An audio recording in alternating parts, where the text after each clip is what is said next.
it was just kind of a thing I just thought about. It's like one of those little imaginary dreams you have where you're actually doing something you want to be doing.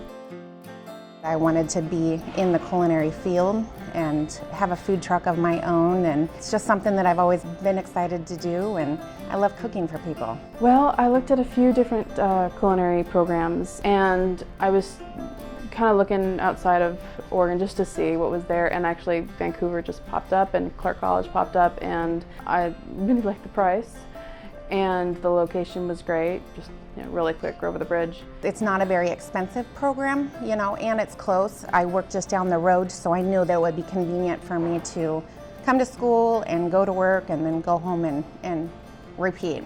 Unfortunately, I applied to get into Clark and found out after a few different phone calls that the program was actually shutting down, and they were going to be restructuring and actually building this beautiful new kitchen. And I decided to actually just stay with Clark, take some business classes. By the time the program was starting up again, I raced over here and got my name on the list. The Clark program just opened back up, so I was excited about that because I knew it had been shut down for a couple years. It's new and exciting.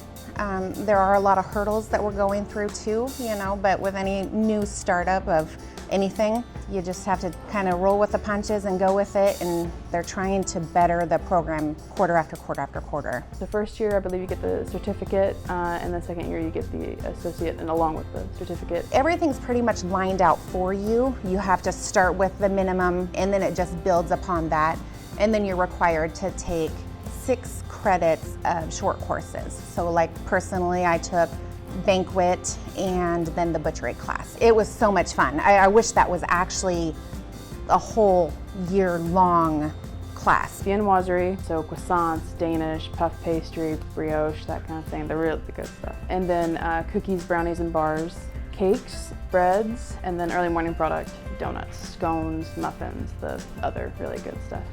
Learning how to temper chocolate when it comes out just perfect, and you get that right snap with the chocolate. And oof. Summer actually, you do production baking.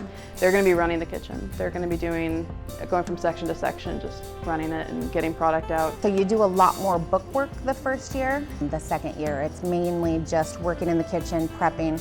Since this is a student-ran restaurant, we're very hands-on and need to prep and run it like a real restaurant. The beginning was a lot of the chef oversight where they would make the menu or they would itemize what was going to be on the menu. Now that we move closer to the end, like our capstone for this week, my group is running it. So we made the whole menu, we did all of the pricing, and we will do all of the service and everything. The second year students in their final term get to start a internship program. It helps us find different bakeries that we could get a job, paid or unpaid, but working in a real bakery, getting that experience, which is really important. And I started at Fleur de Lis Bakery. I still work there part-time on the weekends, once a week. I Googled food trucks and came up with the Street Food Institute. It was an incredible experience. I mean, I can't say enough good things about it. Our chefs, they have constant connections, and the other chefs, especially with the waterfront opening up, they're emailing our chefs, and then our chefs pass that along to us. And then they just encouraged and helped and communicate with whomever they needed to. The ease of the communication with the chefs, they're easy to approach. I appreciate when you can ask a question and they don't make you feel, like you should know that already or anything like that. Because I learned a long time ago, if you don't know the answer to something, you ask it, or you'll never know the answer. You can't wait for somebody else to ask it. We have a really good camaraderie, but we all get along so well, and it's been great.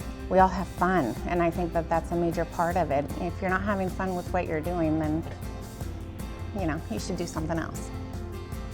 They are very patient, because I do come over and ask the same question probably several times. And they're like, oh yeah, sure, this is what we're doing. And they're happy to look over your product because they want it to be good, and because they know you want it to be good. And that's important, the passion for making the best product you can. And you're not always gonna get the most perfect loaf of bread out of the oven, but you keep trying every day, and that's really important, especially if you want to be here.